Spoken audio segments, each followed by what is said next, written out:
அனைவருக்கும் வணக்கம். இன்று நாம் பார்க்க இருக்கின்ற தலைப்பு கடக லக்னம் கடக ராசியில் பிறந்திருந்தால் கிரகநிலை எவ்வாறு இருக்க வேண்டும் என்பதை பற்றி இன்று பார்க்க இருக்கிறோம். உதாரணமாக கடக லக்னத்திற்கும் கடக ராசிக்கும் அதிபதியாக சந்திரன் வருகிறார். சரி, அவர் எங்கே இருந்தால் எந்த மாதிரியான பலன்கள் இருக்கும்? பொதுவாக சந்திரன் இருப்பது ராசி என்று கருதப்படும். லக்னம்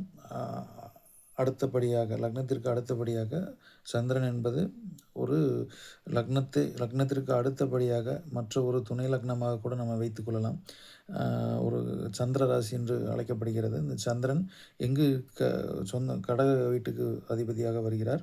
எனவே கடக லக்னம் கடக ராசியில் பிறந்தவர்களுக்கு யோகர் சந்திரன், குரு, செவ்வாய், சூரியன், கேது. அவயோகர் சனி, புதன், ராகு, நிபந்தனைக்கு உட்பட்டு சுக்கிரன். சரி, இப்பொழுது சந்திரன்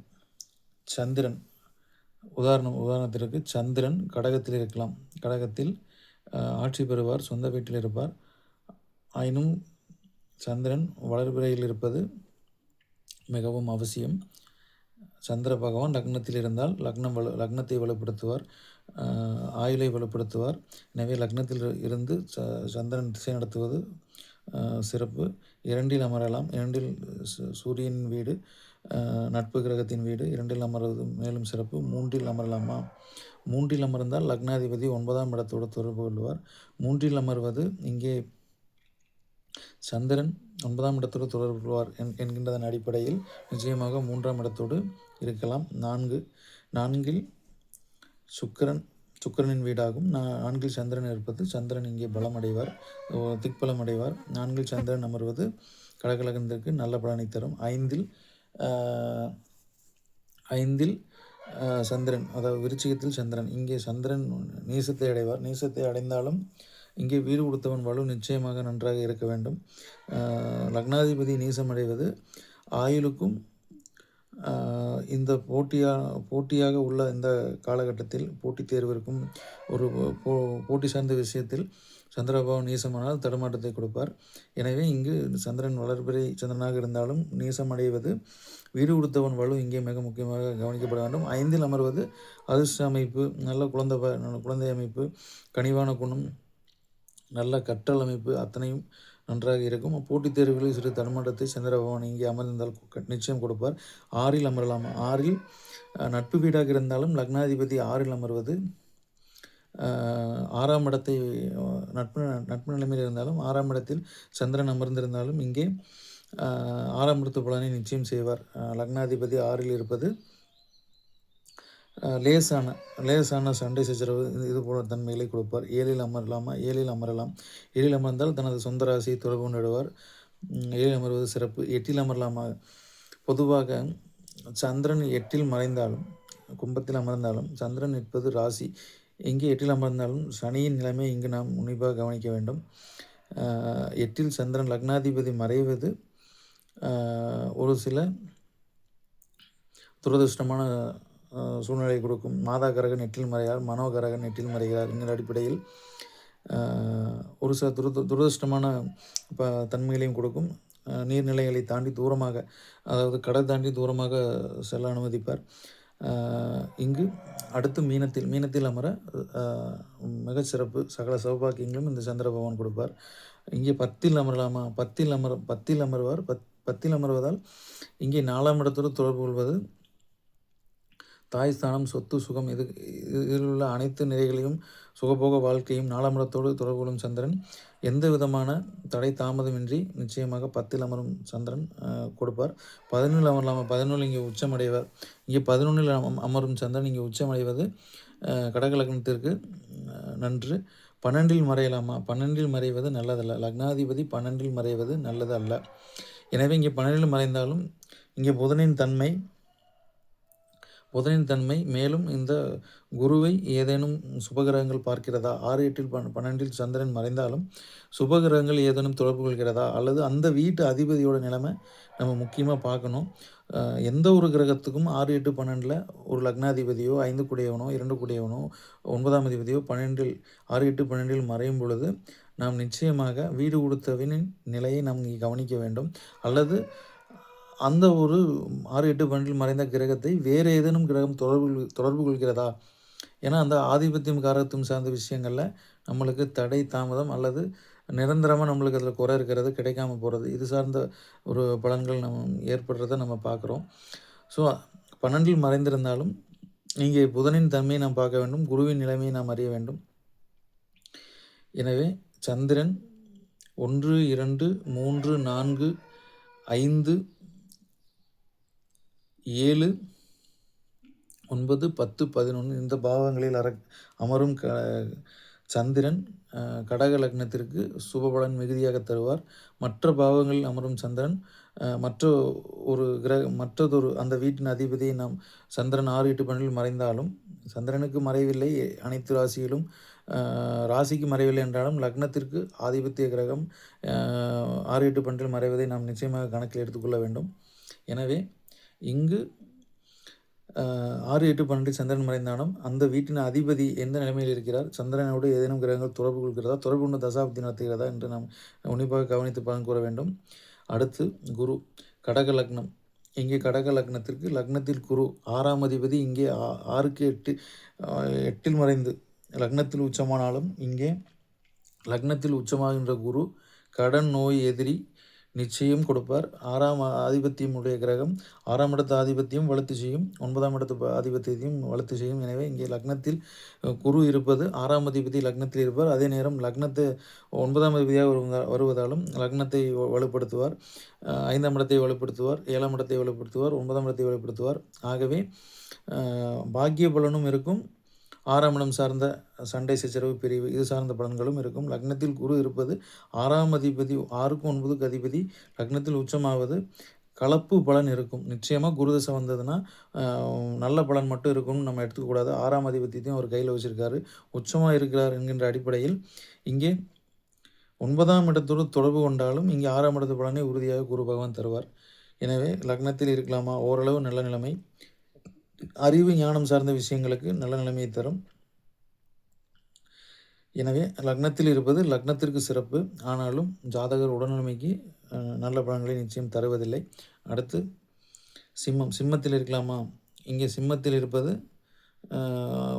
இயல்பாக தனோகாரகன் 2இல் இருப்பது, வாக்குஸ்தானத்தில் குரு இருப்பது நல்ல கல்வி, நல்ல குடும்பம், நல்ல பொருளாதார நிலைமை நிச்சயம் கொடுப்பார். 2இல் இருப்பது 6ஆம் இடத்தோடு தொடர்பு கொண்டாலும் இங்கே 2இல் அமர்வது, அங்கே லக்னர் ஜாதகரை குறிக்கும் இடத்தில் அமர்கிறார், இங்கே 2இல் அமர்வது பொருளாதாரத்தில் நன்னிலைமையை கொடுக்கும். லக்னத்தில் இருப்பது போல இங்கு உடல்நலத்தை கெடுக்க மாட்டார். 3இல் இருக்கலாமா? 3இல் இருக்கலாம். 6ஆம் அதிபதி 3இல் இருப்பது கடன் நோய் வம்பு வழக்கு எதிரி. இங்கே பகை பெற்றாலும் 9ஆம் இடத்தோடு நேர் ஏழாமர்வையாக 9ஆம் இடத்தோடு தொடர்பு கொள்கிறார். எனவே 6ஆம் அதிபதி 3இல் அமர்வது உபஜயஸ்தானம், ஒரு எதிரிகள் கடன் நோய் வம்பு வழக்கு இவைகளோட தொந்தரவுகள் குறைந்த அளவிலே இருக்கும், மிகப்பெரிய அளவில் நல்ல பலனை தருவார் 3இல் அமர்ந்தால். 4இல் அமரலாமா? 4இல் அமர்ந்தால் 10ஆம் இடத்தோடு தொடர்பு கொள்வார். 10ஆம் இடத்தோடு தொழில் ஸ்தானத்தில் 6ஆம் அதிபதி 10ஆம் இடத்தோடு தொடர்பு கொள்வது, 9ஆம் அதிபதி 10ஆம் இடத்தோடு தொடர்பு கொள்வது தொழிலுக்கு நல்ல அமைப்பை தரும். 4இல் குரு இருக்கலாம், 4இல் இருந்து குரு வந்து தசை நடத்துறது ரொம்ப சிறப்பு. 5இல் அமரலாமா? 5இல் அமர்ந்து தசை நடத்துறது அது ரொம்ப சிறப்பு. 6இல் அமரலாமா? இங்கே 6ஆம் அதிபதி 6இல் அமரலாமா? இங்கே 6ஆம் அதிபதி 6இல் அமர்ந்தால் கண்டிப்பாக எதிரிகள் கடன் நோய் எதிரி 3ம் இருக்கும். 6ஆம் இடத்தில் இருந்தாலும் இங்கே தனஸ்தானத்தோடு சம்மந்தப்படுவார், நேரடியாக லக்னத்தோடு சம்மந்தப்பட மாட்டார். 6ஆம் அதிபதி நேரடியாக லக்னத்தோடு சம்மந்தப்படாமல் இருப்பது நல்லது. ஓகே, அடுத்து 7இல் இருக்கலாமா? 7இல் வந்துட்டு குரு லக்னத்தோடு தொடர்பு கொள்வார். 7இல் இருப்பது கணவன் மனைவி உறவுகளில் சிறு சிறு தொந்தரவு. அதே நேரம் 6ஆம் அதிபதி 9ஆம் அதிபதி லக்னத்தோடு தொடர்பு கொள்கிற என்ற அடிப்படையில் நோயை கொடுத்து சரி செய்வார். அதே நேரம் மனைவியால் தனம் சேரும், மனைவியால் நல்ல பலன்கள் வந்து சேரும். 8ஆம் இடத்தில் இருக்கலாமா? 8ஆம் இடத்தில் 6ஆம் அதிபதி 8ஆம் இடத்தில் இருப்பது இங்கே தனஸ்தானத்தோடு சம்மந்தப்படுகிறார். எந்த ஒரு கிரகமும் 8ல் மறையும் பொழுது காரக ஆதிபத்திய ரீதியில் அ ஒரு சில பிரச்சனைகள் நிச்சயமாக கொடுக்கும். இங்கே 8ல் மறைந்தாலும் இந்த 8ல் மறைந்த குருவை ஒரு செவ்வாய் பார்ப்பது, ஒரு சந்திரன் வளர்பிறை சந்திரன் பார்ப்பது ஒரு நல்ல பலனை தரும். 9ல் அமரலாமா? 9ல் அமரலாம். மிகுதியான நல்ல பலன் உண்டு. 10ல் அமரலாமா? 10ல் அமரலாம். 10ல் குரு இருப்பது கடகலக்னமாகி 10ல் குரு இருப்பது அப்படி ஒன்றும் 6ஆம் இடத்தில் இருப்பதை விட இங்கு 10ஆம் இடத்தில் இருப்பது மிக நல்ல பலனை தரும். 11ஆம் இடத்தில் இருக்கலாமா? 6க்கு 6ல் மறைந்து 11ல் இருப்பது நல்ல பலனை தரும். 12ல் மறையலாமா? ஆதிபத்திய கிரகம் குரு ஒரு சுபகிரகம் 12ல் மறைவது நன்னிலைமையை தருவதில்லை.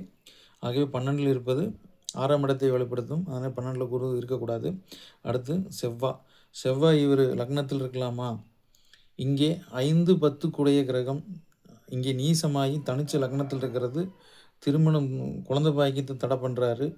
10ஆம் இடம் தொழிலில் வந்துட்டு அவங்க என்ன தான் போராடினாலும் தொழிலில் வந்துட்டு அவங்களுக்கான தொழில் வந்துட்டு சூட் ஆகிறது ஒரு சக்ஸஸ் ஆகிறதில்ல. பொருளாதாரத்தில் முன்னிலைமையில் 5க்கும் 10க்கும் உடைய கிரகம் இங்கே லக்னத்தில் நீசமாகி இருப்பது பலவிதமான போராட்டத்தன்மைக்கு அப்புறமே நல்ல பலனை செவ்வாய் தருவார். லக்னத்தில் இருக்கலாமா? ஓரளவு நல்ல ஒரு 25% நல்ல நிலைமை. மேரேஜ் லைட் பண்ணுவார், குழந்தை பாக்கியத்தை லைட் பண்ணுவார், தொழிலில் வந்துட்டு பிரச்சனைகளை கொடுப்பாரு. அடுத்து 2ல் இருக்கலாமா? சிறப்பு, ரொம்ப சிறப்பு. 2லேருந்து திசை நடத்தலாம். இங்கே செவ்வாய் தோஷம்லாம் எதுவும் இல்லை. 2லேருந்து திசை நடத்துறது ரொம்ப சிறப்பு. 3ல் இருக்கலாமா? இங்கே வந்துட்டு 5, 10 கூடிய ஆதிபத்திய கிரகம் 3ல் மறைகிறது தப்பு. 3ல் மறைகிறது நல்ல பலனை தராது. 4ல் இருக்கலாமா? 10ஆம் இடத்தோடு தொடர்பு கொள்வார், நல்ல தொழிலமைப்பை கொடுப்பார். 4லேருந்து திசை நடத்தலாம். 5ல் அமையலாமா? 5ல் அமையலாம். கடகலக்கணத்துக்கு 5ல் செவ்வாய் இருப்பது நல்ல பலனை நிச்சயம் தரும். 5ஆம் இடத்து அதிபதி 5ல் இருப்பது கடக லக்னத்திற்கு நிச்சயமாக செவ்வாய் எங்கே இருந்தாலும் கெடுக்க மாட்டார். 5ல் இருக்கலாம். 6ல் இருக்கலாமா? செவ்வாய் 6ல் இருக்கலாம். பாவகிரகம் 5ஆம் அதிபதி 6ல் மறைங்கிற ஒரு நெகட்டிவான விஷயமும் இருக்கும்.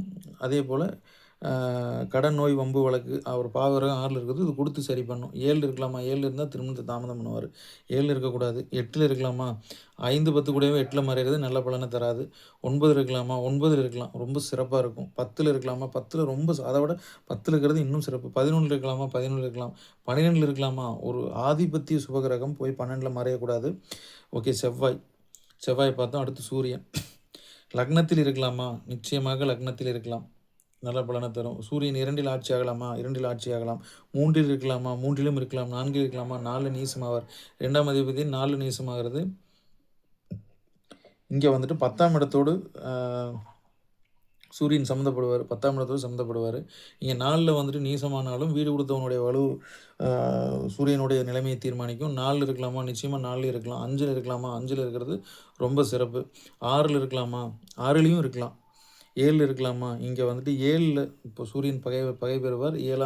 2ஆம் அதிபதி 7 இருக்கிறது நல்ல பலனை தராது. 8 இருக்கலாமா? 2ஆம் அதிபதி 8ல் மறையார். 8ஆம் இடத்துலேருந்து 2ஆம் இடத்தோடு சம்மந்தப்படுவார்.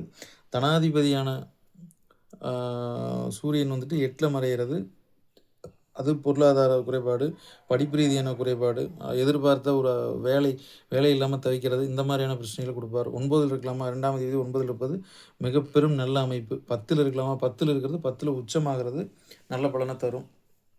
11ல் இருக்கலாமா? 11ல் தாராளமாக இருக்கலாம், ரொம்ப சிறப்பாக இருக்கும். 12ல் இருக்கலாமா? 12ல் இருப்பது நல்ல பலனை தராது. 2ஆம் அதிபதி 12ல் மறைகிறது. ஒரு சூரியன் ஒரு அரச கிரகம் 12ல் மறைவது அவ்வளோ சிறப்பான பலன்களை தராது. இங்கே சந்திரனின் இருக்கும் நிலை அல்லது அந்த வீடு கொடுத்தவனின் நிலையை வைத்து நாம் சூரியன் எந்த மாதிரியான பலன்களை தருவார் என்று நாம் புரிந்து கொள்ளலாம். ஓகே, அடுத்து கேது ராகு கேதுக்கள் பொதுவாக இங்கே கடகம், சிம்மம், விருச்சிகம், தனுசு, மீனம், மேசம், ரிஷபம், மிதுனம் இந்த பாவகங்களில் கேது அமர்ந்தார்னா மிகுதியான நல்ல பலனை நிச்சயம் செய்வார். அடுத்து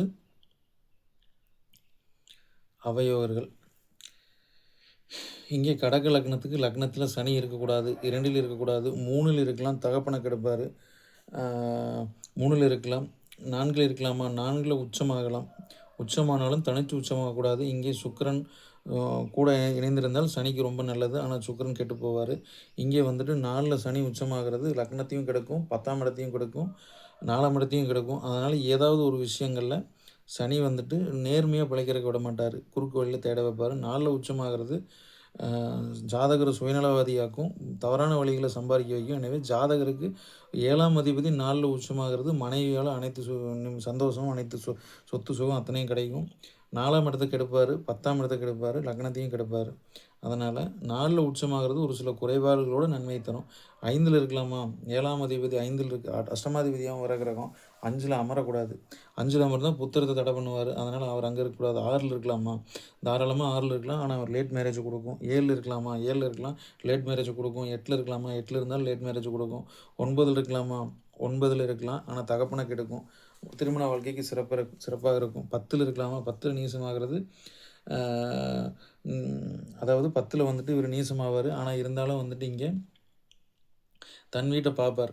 அதாவது 10ல் இருந்தாலும் இங்கே தன் வீட்டை பார்ப்பார். அதனால் பெரிய அளவில் பாதிப்பு கொடுக்க மாட்டார். அடுத்து 11ல் இருக்கலாமா? 11ல் பாவகம் இருக்கிறது ரொம்ப சிறப்பு. 12ல் இருக்கலாமா? கூடாது. 12ல் இருக்கிறது நல்ல பலனை நிச்சயம் தராது. அடுத்து புதன் லக்னத்தில் இருக்கலாமா? லக்னத்தில் இருக்கிறது நல்லது. ஆனாலும் ஜாதகர் வந்துட்டு காசு பலன் சேர்த்து வைக்கிறதுல ரொம்ப சிரமப்படுவார். லக்னத்தில் புதன் இருக்கிறது அறிவை கொடுக்கும், ஆனால் ஆனால் செல்வத்தை கொடுக்குறதுல தடையை கொடுக்கும், விரயத்தை கொடுக்கும். அடுத்து 2 இருக்கலாமா? தாராளமாக 2ல் இருக்கலாம், ரொம்ப சிறப்பு. 3ல் இருக்கலாமா? 3ல் உச்சமாகிறது ரொம்ப சிறப்பு. 4ல் இருக்கலாமா? தாராளமாக 4ல் இருக்கலாம். 5ல் இருக்கலாமா? 5ல் இருக்கலாம். ஒரு புதன் வந்துட்டு ஒரு அறிவு கிரகம் 5ல் இருக்கிறது ரொம்ப சிறப்பு. 6ல் இருக்கலாமா? 6ல் இருக்கலாமா? 6ல் இருக்கலாம், மிக சிறப்பு. 7ல் இருக்கலாமா? 7லையும் இருக்கலாம், மிக சிறப்பு. 8ல் இருக்கலாமா? 8ல் இருக்கிறது மிகவும் சிறப்பு. 9ல் இருக்கலாமா? 9ல் இருக்கலாம், ரொம்ப சிறப்பு. 10ல் இருக்கலாமா? 3 12 கூடிய கிரகம் 10ல் இருக்கிறது இங்கே தொழிலில் வந்துட்டு நஷ்டம், விரயம் இந்த மாதிரியான பலன்களை செய்யும்.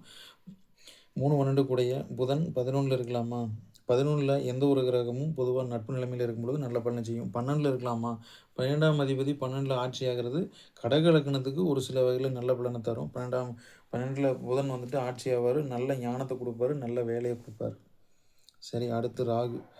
இங்கே கடக லக்னத்துக்கு ராகு வந்துட்டு ஒரு நன்மை செய்யும் கிரகம் அல்லங்க. இவர் வந்துட்டு பெரும்பாலும் லக்னத்தில் இருந்தால் லக்னத்தை கெடுப்பார், 2ல் இருந்தால் சிம்மத்தை கெடுப்பார், 3ல் இருக்கலாம், 4ல் இருக்கலாம், 5ல் இருக்கலாம், 6லும் இருக்கலாம். 6ல் இருந்து திசை நடத்தக்கூடாது. 7ல் இருக்கலாமா? கூடாது, திருமணம் லேட் பண்ணுவார். 8ல் இருக்கலாமா? கூடாது, 8ஆம் இடத்தை கெடுப்பார். 9ல் இருக்கலாமா? இங்கே வந்துட்டு 9ல் இருக்கிறது ஓரளவு நிலைமை. 10ல் இருக்கலாமா? 10ல் வந்துட்டு ராகு இருக்கிறது இங்கே கடகலக்னத்துக்கு தொழில் ஸ்தானத்தை கெடுப்பார். 11ல் இருக்கலாமா?